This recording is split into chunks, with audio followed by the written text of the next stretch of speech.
Hello friends. तो कैसे हैं आप सब। आज हम शुरुआत करने वाले हैं अपनी वीडियोस के नेक्स्ट पार्ट की, जिसमें हम सॉल्व करेंगे प्रोजेक्टाइल से रिलेटेड कुछ इंपॉर्टेंट क्वेश्चंस।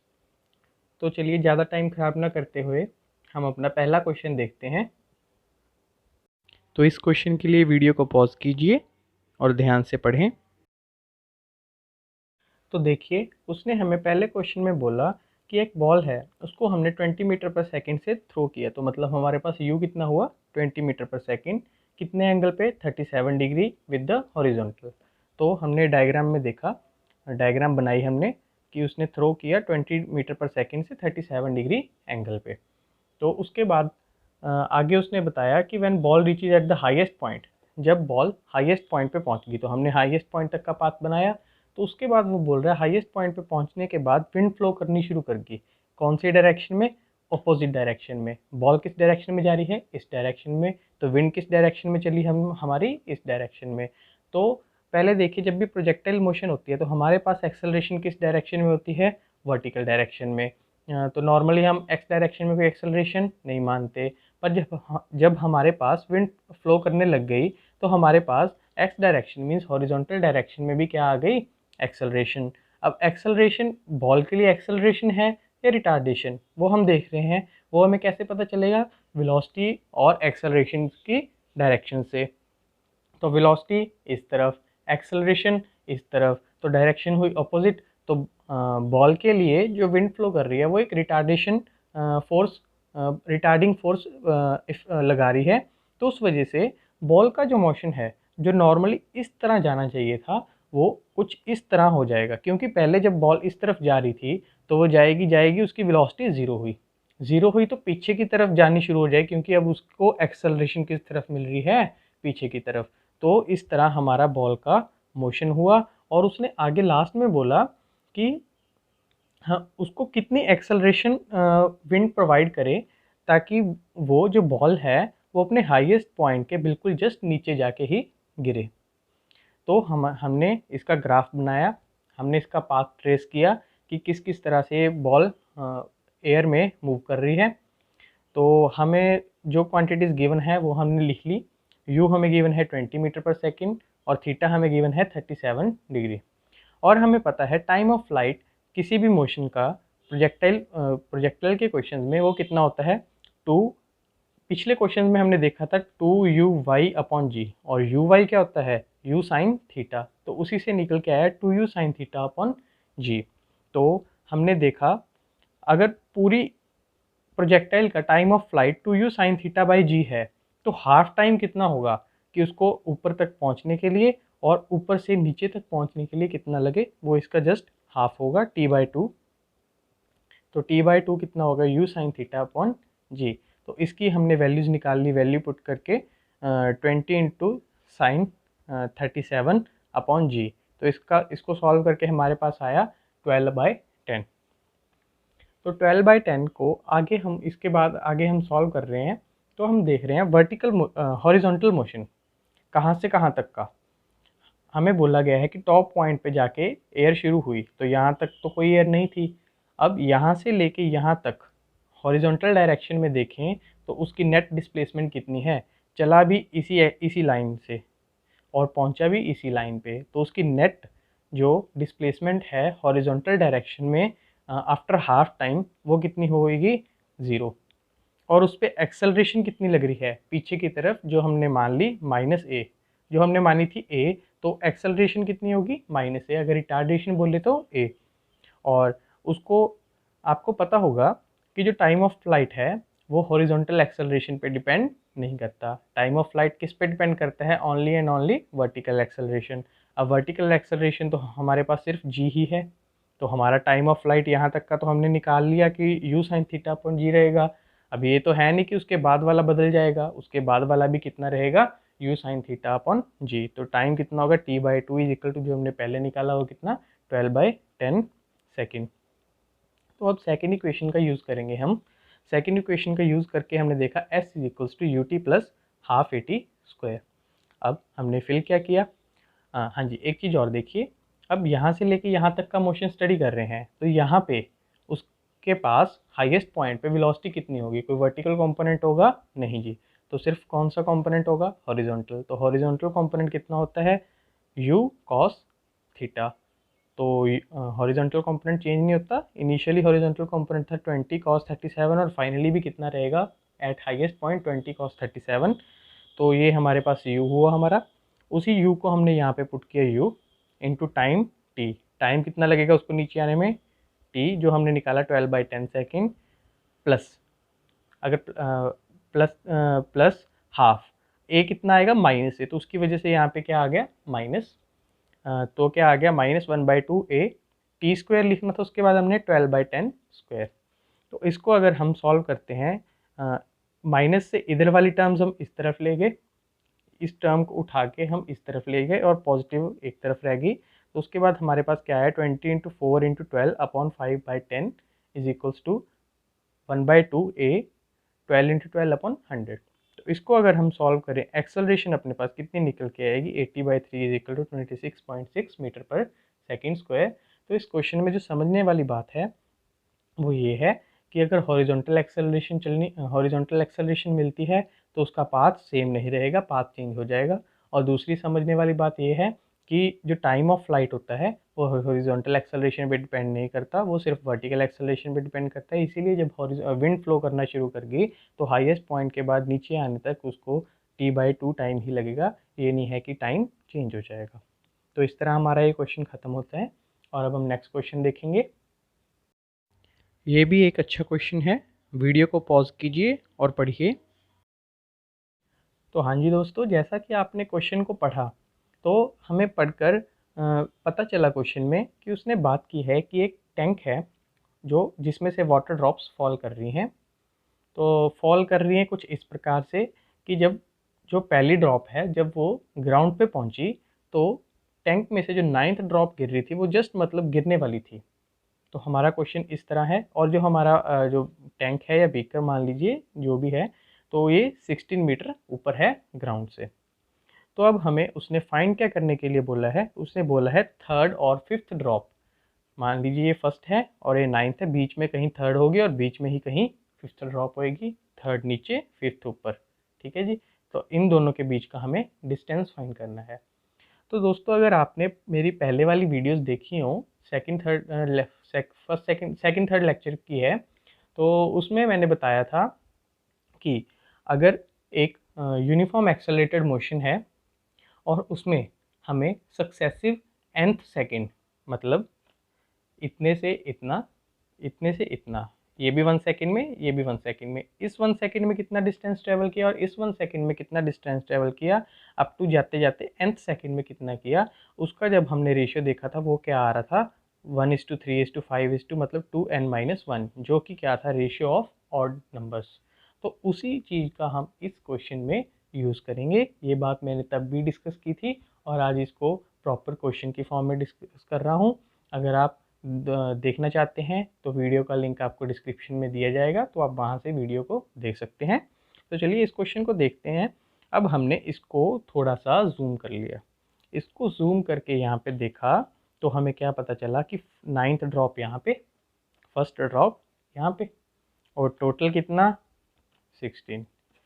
और हमें पता है कि सक्सेसिव डिस्टेंस जो होता है वो ऑड नंबर के रेशियो में होगा। तो हम मान लेते हैं 9, ऐसे पहले देखिए 9 8 7 6 5 4 3 2 1, इस तरह से 9 ड्रॉप्स हमने प्लेस कर ली, 9 ड्रॉप बिल्कुल ऊपर और फर्स्ट ड्रॉप बिल्कुल बॉटम पे। तो उसके बाद हमने देखा 9th और 8th के बीच में हमने मान लिया कि डिस्टेंस क्या है 1x। उसके अगली के बीच में कितना होगा, इसका 3 टाइम्स, उसके अगली में फर्स्ट का 5 टाइम, मतलब रेशियो कितना बने 1 3 5 7 9 11 13 एंड 15। तो इस तरह से हमने इन डिस्टेंसेस की वैल्यू फाइंड कर ली इन टर्म्स ऑफ x। तो हमारे पास in terms of x total distance कितना निकल के आया, तो इनको जोड़िए तो हमारे पास कितना निकल के आ रहा है 64। अब 64 निकल के आया x की टर्म में, मतलब 64x पर हमारे पास उसने इस डिस्टेंस की वैल्यू कितनी गिवन दे रखी है 16। तो 64x जो है वो किसके इक्वल है 16 मीटर के, 64x is equal to 16 metre. तो इससे हमारे पास x की वैल्यू कितनी निकल के आई, 1/4 मीटर और 25 सेंटीमीटर। ठीक है जी। अब उसने आपसे क्वेश्चन में पूछा है थर्ड और फिफ्थ ड्रॉप के बीच में डिस्टेंस। अब ढूंढिए थर्ड ड्रॉप कहाँ पे है, थर्ड ड्रॉप यहाँ पे, फिफ्थ ड्रॉप यहाँ पे, बीच में क्या है 11x एंड 9x, दोनों को जोड़िए कितना बना 20x। तो 20 × 1/4 = 5 मीटर। इसमें आपसे उसने पूछा है थर्ड एंड फिफ्थ ड्रॉप के बीच का डिस्टेंस। अभी इस क्वेश्चन को और क्या बना के पूछ सकता है, वो पूछ लेगा कि सिक्स्थ ड्रॉप का डिस्टेंस बताइए। अगर आपसे सिर्फ पूछा गया है डिस्टेंस ऑफ सिक्स्थ ड्रॉप, तो आपको बाय डिफ़ॉल्ट कहाँ से बताना है, ग्राउंड से। अगर उसने आपसे क्लियर कट पूछा है distance of sixth drop from ground, तो ग्राउंड से बताइए। Distance of sixth drop from beaker, तो वहाँ से आप कैलकुलेट कर सकते हैं। और मान लीजिए किसी भी ड्रॉप का पूछ लिया, या जैसे भी आपसे वो पूछ सकता है। उसके बाद तो आगे एक क्वेश्चन को दूसरे क्वेश्चन से लिंक करना, क्वेश्चन को लंबा करना, वो जैसा भी एग्जामिनर चाहे वो कर सकता है। तो बेसिक कॉन्सेप्ट क्या है, इसमें हमें ये याद रखना है कि जो रेशियो होती है वो ऑड नंबर्स की रेशियो होती है इन nth सेकेंड, और इस तरह हमें उस रेशियो का यूज़ करते हुए x की वैल्यू निकाल के और आंसर अपना निकालना है। तो ये क्वेश्चन ख़त्म और अगले क्वेश्चन पे चलते हैं। ये थोड़ा अलग टाइप का क्वेश्चन है, इसे भी आप पढ़िए। तो देखिए दोस्तों, जो ये क्वेश्चन है ये भी बहुत ही अच्छा क्वेश्चन है। तो इसमें हम देख रहे हैं कि एक पुली है, एक पुली के ऊपर हमने रस्सी लटकाई हुई है और दूसरी तरफ एक रॉड है। उस रॉड के बीच में हमने क्या डाल दी, रिंग। मान लीजिए ये रॉड है, इसके बीच में हमने डाल दी रिंग। तो इस रिंग से हमने क्या लटका दी, अपनी जो रॉप थी वो अटैच कर दी। तो इसको अटैच करने के बाद हम क्या कर रहे हैं, दूसरे हिस्से से स्ट्रिंग को नीचे की तरफ खींच रहे हैं। कितनी वेलोसिटी से, u वेलोसिटी से। अब हमसे पूछा गया है कि जब हम इसको खींचेंगे, अगर हमने इसको खींचा तो ये भी खींचेगी, ये खींचेगी, तो जो ये अपनी रिंग है वो भी ऊपर जाने की कोशिश करेगी। अगर हम इसको u से नीचे खींच रहे हैं तो जो रिंग है वो कितनी से ऊपर जाएगी, तो आप कह सकते हैं कि वो u से ऊपर जाएगी, नहीं। सीधा सीधा आप कोई भी आंसर ऐसे नहीं दे सकते। आप पहले क्वेश्चन को देखें, समझें, दिमाग लगाएं, फिर उसका आंसर दें। इस क्वेश्चन का जो कॉन्सेप्ट है अब हम वो देखते हैं। हमें पता है कि एक जो स्ट्रिंग है या रोप है वो क्या है, मतलब इनइलास्टिक स्ट्रक्चर है, जो हम फिजिक्स में मान के चलते हैं कि अगर हम उसको खींचें तो रबड़ बैंड की तरह वो खींचेगा नहीं। हाँ जी, अगर वो खींच तो नहीं रहा तो हमें क्या पता है कि जितनी वेलोसिटी से हम उसको इस तरफ से खींचेंगे, u वेलोसिटी से अगर हमने उसका ये वाला एंड खींचा तो u ही वेलोसिटी उसकी इस एंड पे भी रहनी चाहिए, ताकि पूरी की पूरी रोप मोशन कर सके। अगर हमने इस एंड को वेलोसिटी u देनी है तो रिंग कुछ इस तरीके से ऊपर जाए ताकि उसका जो ये वाला उसका जो रिंग अपनी स्ट्रिंग पे कंपोनेंट आएगा, रोप पे कंपोनेंट आएगा, ऊपर जाने वाली रिंग का रोप पे कंपोनेंट जो होगा वो किसके इक्वल होना चाहिए, u के। तो वही हमने शब्दों में लिखा कि magnitude of velocity along the string. अब magnitude of velocity of ring, velocity of ring along the string, जो हमारी स्ट्रिंग है, और वो क्या होनी चाहिए, सेम। तो हमारे पास क्या आया, v cos थीटा। और हमने क्या, हमें क्वेश्चन में क्या गिवन है कि इन दोनों के बीच में एंगल कितना है at the given point, given point पे एंगल कितना है, थीटा। तो ऊपर मान ली हमने v वेलोसिटी से जा रहा है, तो इसका इस पे कॉम्पोनेंट कितना निकल के आएगा, v cos थीटा। किसके बराबर होगा वो, u के बराबर।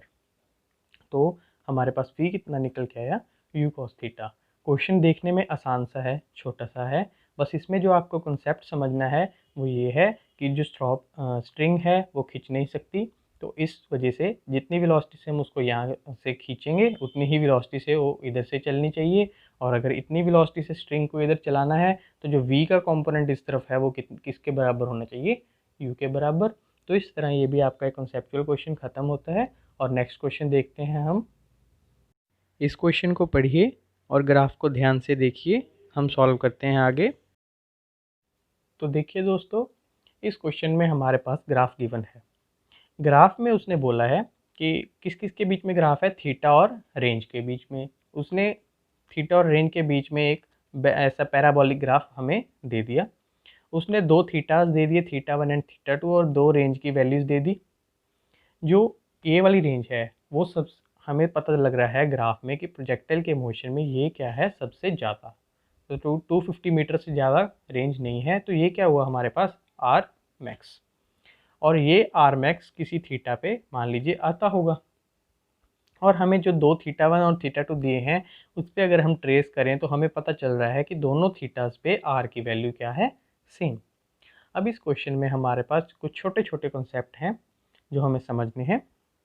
सबसे पहले तो हम देखें कि आर मैक्स हमारे पास कितनी है, 250। ये हमें ग्राफ से निकल गया, हमारे पास ग्राफ से हमें इंफॉर्मेशन मिल गई। तो हमें सोचना है अब हम आर क्या होती है हमारे पास, u square sine two theta upon g. R को हमें क्या करना है, maximum. U for given u and g, हमें किसी वेलोसिटी हमें उसने कह दिया कि मैं इतनी स्पीड से फेंकूंगा, और जी तो वेरी करती ही नहीं on the level of ground, ज़्यादा हाइट पे तो करेगी। ग्राउंड के आसपास की बात करते हैं हम नॉर्मली, तो उस पर जी कितनी रहेगी, constant is equal to 10। U square उसने कह दिया कि मैं इतनी से फेंकूंगा, तो मुझे रेंज मैक्सिमम चाहिए, तो मैं कितने एंगल पे फेंकूं। तो हमें क्या देखना है कि मैक्सिमम करने के लिए हमारे पास वेरिएबल को क्या कर दो, मैक्सिमम। अगर वेरिएबल नीचे होता तो उसको क्या कर देते हम, मिनिमम। तो यहाँ पे न्यूमरेटर में है तो इसको मैक्सिमम कर रहे हैं हम, तो साइन टू थीटा को मैक्सिमम किया तो हमारे पास वैल्यू, साइन की मैक्सिमम वैल्यू कितनी हो सकती है, +1। तो sine two theta is equals to +1। और साइन थीटा +1 कब होता है, कोई भी साइन +1 कब होता है, एट एंगल ऑफ 90 डिग्री। तो 90 डिग्री पे हम देखें इज इक्वल्स टू 2 थीटा, तो थीटा कितना होगा 45। तो सबसे पहले बात हमें समझने को मिली कि फॉर अ गिवन स्पीड या वेलोसिटी हमारे पास रेंज मैक्सिमम कब होती है, जब हम अपनी प्रोजेक्टाइल को 45 डिग्री फ्रॉम द हॉरिजॉन्टल और 45 degree from the vertical project करते हैं। तो पहली बात हमें ये समझने को मिली। तो अगर हम इसको 1 पुट कर देते हैं तो आर मैक्स कितना निकल के आएगा, यू स्क्वायर अपॉन जी। ये आपने देखा, और इसकी वैल्यू कितनी है, 250। इसको यहाँ तक देख लिया। अब हमें पता है थीटा वन पे 200 है और थीटा टू पे भी 200 है। अब थीटा वन के लिए हमने आर लिखा 200 is equal to u square upon g sine 2 theta one, ठीक है। और यू स्क्वायर अपॉन जी की वैल्यू हमने पहले निकाली, कितनी है, 250। तो इस 200 is equal to 250 sine 2 theta one.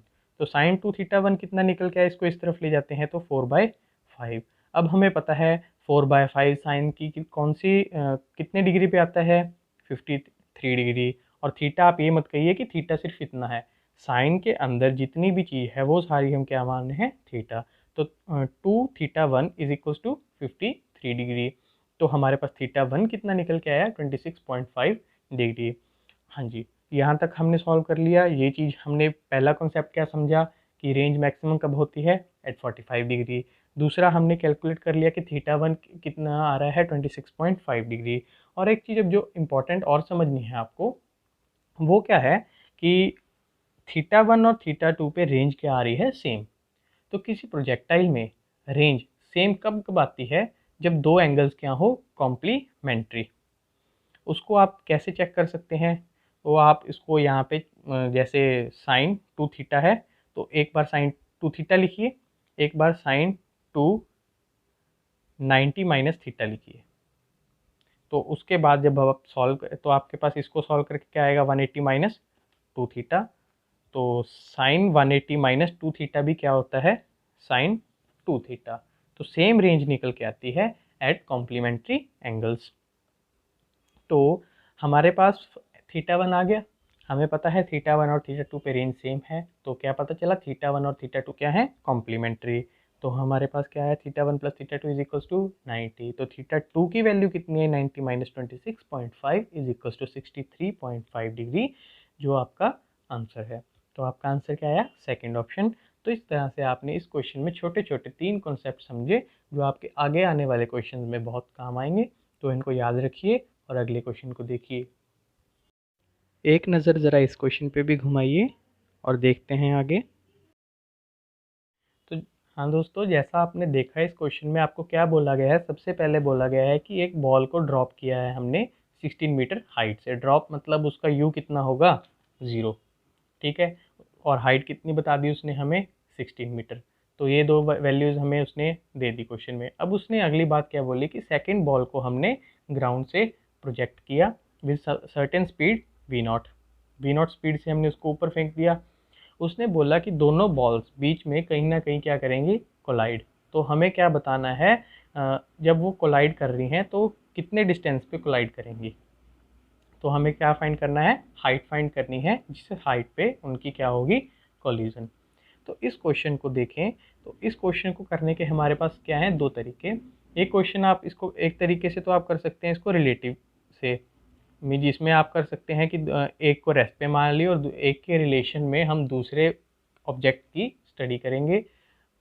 उस मेथड को हम अभी नहीं समझ रहे, उस मेथड को हम रिलेटिव मोशन वाली वीडियो में समझेंगे। इस क्वेश्चन को मैं तब भी दोबारा लूँगा और आप तब देखना इस क्वेश्चन में हम इसी क्वेश्चन को रिलेटिव मोशन से कैसे कर सकते हैं। अभी हम इस क्वेश्चन को करने के लिए क्या कर रहे हैं, सबसे पहले लोअर बॉल को ले रहे हैं। लोअर बॉल के लिए हमें पता है भी v0 से हमने उसको प्रोजेक्ट किया, v0 से प्रोजेक्ट किया तो h कितनी होगी। दोस्तों इसमें एक चीज़ का मैं जिक्र करना भूल गया, जो इसने बोला कि जब भी उनकी कोलिजन होगी तो क्या होगा, जो नीचे वाली बॉल है वो क्या होनी चाहिए, रेस्ट पे, मोमेंटरली एट रेस्ट। तो मोमेंटरली एट रेस्ट होने का क्या मतलब हुआ कि वो हाइट बतानी है जब कोई भी बॉल अपने मोशन में रेस्ट पे कब आती है, रेस्ट पे तब आएगी जब वो क्या होगी, अपने सबसे हाईएस्ट पॉइंट पे होगी। हाईएस्ट पॉइंट पे बॉल क्या होगी, मोमेंटली एट रेस्ट। उसके बाद उसकी वेलोसिटी चेंज होगी, नीचे की तरफ बॉल आना शुरू कर देगी। तो हमें क्या निकालना है, सबसे पहले इस बॉल का एच मैक्स, जो क्या है v0² / 2g। तो इस डायग्राम में हमने उसको डिनोट कर दिया h2 से। और इसका टोटल टाइम ऑफ फ्लाइट क्या होता है, 2u/g। तो इसका टोटल टाइम ऑफ फ्लाइट कितना होता है, 2v0/g, और सिर्फ ऊपर जाने का उसका हाफ, अब मीन्स v0/g। तो हमने नीचे वाली बॉल के मोशन को स्टडी किया तो हमारे पास h2 और t की वैल्यू निकल के आई, जो है v0² / 2g और v0/g। और हम देख रहे हैं कि जितने में ये ऊपर पहुंची, ऊपर कितने टाइम में पहुंची, v0/g, उतने में तो ये नीचे भी तो आ रही थी, नीचे आई। जिस टाइम में ऊपर पहुंची उतने में ये नीचे आई और इससे टकरा गई, ठीक है। तो इतने टाइम में ये कितना नीचे आएगी, हम ये कैलकुलेट करेंगे। तो कितना नीचे आई, h, मान लिया h1 नीचे आई, तो h1 क्या होगा, ut + हाफ gt²। हम नीचे की डायरेक्शन को, जैसे कि मैंने आपके साथ पिछली वीडियो में भी बात की थी कि हम डायरेक्शन मानते हैं, एक डायरेक्शन पॉजिटिव और एक डायरेक्शन नेगेटिव। जिस भी डायरेक्शन को आप पॉजिटिव मान रहे हैं, ऊपर वाली पॉजिटिव मानेंगे या नीचे वाली, जिस भी को आप पॉजिटिव मान रहे हैं उस डायरेक्शन के सारे वेरिएबल्स आप पॉजिटिव माने और उसके ऑपोजिट वाले सारे नेगेटिव। तो हम इसमें क्या कर लेते हैं, नीचे वाली को क्या मान लेंगे, पॉजिटिव। तो नीचे वाली पॉजिटिव मानते तो हमारे पास इस इक्वेशन में यूज़ करते हैं इस चीज़ को। तो h1 हमने माना ut + हाफ gt²। तो h1 कितना निकल के आएगा, u क्या है इसका 0, तो ये पूरी टर्म 0 + हाफ g क्या होगा, पॉजिटिव, g भी नीचे की तरफ, माना भी नीचे पॉजिटिव है हमने तो g पॉजिटिव। और t कितना आया था, जितने t क्या ले रहे हैं हम यहाँ पे, कि जितना टाइम में वो अपने नीचे वाली बॉल जितने टाइम में अपने हाईएस्ट पॉइंट पे पहुंची, उतने टाइम में ऊपर वाली बॉल कितना नीचे आएगी। तो वो टाइम हमने v0/g यहाँ पे पुट किया, तो हमारे पास h1 भी कितना निकल के आया, v0² / 2g। अब कुछ कुछ देखें, v0² / 2g ही यहाँ निकल के आया था और v0² / 2g ही यहाँ निकल के आया। मतलब नीचे वाली बॉल कितना चली, v0² / 2g, ऊपर वाली कितना नीचे आई, v0² / 2g। तो मतलब दोनों ने हाफ हाफ डिस्टेंस कवर किया। तो हाफ डिस्टेंस कवर किया मतलब दोनों की कोलिजन कहाँ पे होगी, मिड पॉइंट पे, मतलब 8 मीटर पे, क्योंकि टोटल कितना बताया उसने, 16 मीटर। पर अगर ऐड कीजिए, आप इसको ऐड करके देखिए, h1 + h2 = 16, 2 times v0² / 2g = 16, तो v0² / 2g = 8। तो इस तरह से आपका ये आंसर आता है। इसमें समझने वाली बात ये थी कि उसने बोला कि कोलिजन कब होगी, नॉर्मली कोलिजन नहीं, उसने सिंपल कोलिजन की बात नहीं की, इसने कोलिजन का केस रख दिया। कोलिजन तब करवानी है जब भी नीचे वाली बॉल मोमेंटली एट रेस्ट हो। तो मोमेंटली रेस्ट कब होती है, रेस्ट पे कब होती है बॉल अपने मोशन में, जब वो हाईएस्ट पॉइंट पे हो। तो ये बात समझनी थी हमें कि बॉल हाईएस्ट पॉइंट पे है, तो हाईएस्ट पॉइंट के रिलेशन में हमने सभी कैलकुलेशंस की। और इस क्वेश्चन का नेक्स्ट मेथड जो आपका रिलेटिव मोशन से कर सकते हैं, वो मैं रिलेटिव मोशन वाली वीडियो में डिस्कस करूँगा। तो चलिए आज के लिए हम अपना लास्ट क्वेश्चन देखते हैं। ये थोड़ा लंबा क्वेश्चन है, वीडियो को पॉज कीजिए और पढ़िए। तो हाँ जी, इस क्वेश्चन में आपके क्रिस गेल दोबारा से वापसी कर गए। पिछली वीडियो के बाद इस वीडियो में भी क्रिस गेल ने वापसी की है, जैसा कि वो बैक टू बैक आईपीएल में अपने छक्के लगा के वापसी करते हैं। तो इस क्वेश्चन में हम देख रहे हैं, इसने बात की क्रिस गेल ने क्या लगाया दोबारा से, छक्का। तो छक्के के बारे में उसने बताया कि उसने यहाँ खड़े होकर छक्का लगाया और उससे 60 मीटर दूर क्या है, रूफ है बिल्डिंग की। तो रूफ पे जाके बॉल टकराती है at an angle of 45 degree किसी वी वेलोसिटी से। उसके पास कोई भी वी वेलोसिटी हमने मान ली कि उसके पास उस टाइम पे वेलोसिटी तो होगी, वो कितनी वेलोसिटी हमें नहीं पता, तो हमने क्या मान लिया कि वेलोसिटी कितनी है, वी। तो ये हमें क्वेश्चन में गिवन है और इसको यहाँ से लेके यहाँ तक पहुँचने में कितना टाइम लगा, 4 सेकेंड, ये भी हमें क्वेश्चन में गिवन है। अब हमारे पास क्वेश्चन में उसने 2 पार्ट्स पूछे हैं। पहले पार्ट में उसने पूछा कि height of roof of stadium, क्या बतानी है, स्टेडियम के रूफ की हाइट, मीन्स ये चीज़ आपको फाइंड करनी है। और दूसरा उसने क्या पूछा कि कितनी स्पीड से उसने छक्का मारा, initial speed of the ball when Gayle hit the ball. ठीक है जी, तो हमें ये 2 पार्ट फाइंड करने हैं। अब हम देखें इस चीज़ को अगर हम देखें तो यहाँ पे अपने पास हॉरिजॉन्टल से एंगल कितना है, 45 डिग्री, और वी है, और 45 अगर हॉरिजॉन्टल से है तो वर्टिकल से भी कितना होगा, 45। तो मतलब इस अगर वी वेलोसिटी के हम कंपोनेंट करें हॉरिजॉन्टल और वर्टिकल, तो दोनों कंपोनेंट क्या आएंगे, इसका वी कॉस 45 और वी साइन 45, और दोनों की वैल्यू क्या होगी, सेम। तो हमारे पास आया ये कंपोनेंट कितना आया, वी एक्स, ये कंपोनेंट वी वाई, और हमारे पास इनिशियली क्या कंपोनेंट थे, यू वाई और यू एक्स। आपको ये तो पता चल ही गया अभी तक कि जो हॉरिजॉन्टल कंपोनेंट होता है वो चेंज नहीं होता अनटिल एंड अनलेस हॉरिजॉन्टल में एक्सेलरेशन आपको गिवन हो। तो आपके पास हॉरिजॉन्टल में कोई एक्सेलरेशन नहीं दी, तो नॉर्मल प्रोजेक्टाइल मोशन है, तो यू एक्स और वी एक्स क्या होंगे, सेम। तो हमने वही लिखा यू एक्स या वी एक्स को हमने सीधा यू एक्स लिख लिया, किसके बराबर है, वी वाई। ये हमने देखा क्योंकि 45 डिग्री एंगल है। और यू एक्स आप अब कैलकुलेट करेंगे, यू एक्स कैसे निकलेगा, इस तरफ कोई एक्सेलरेशन नहीं है, तो सिंपली हमारी बचपन वाली equation distance is equal to speed into time. तो स्पीड कितनी निकल के आएगी, डिस्टेंस अपॉन टाइम। डिस्टेंस कितना, 60, इतने कितने टाइम में पहुंचा, 64 में, तो कितनी निकल के आई अपने पास, 15 मीटर पर सेकेंड। तो यू एक्स निकाल ली आपने, यू एक्स निकलती आपके पास क्या निकल गई, वी वाई।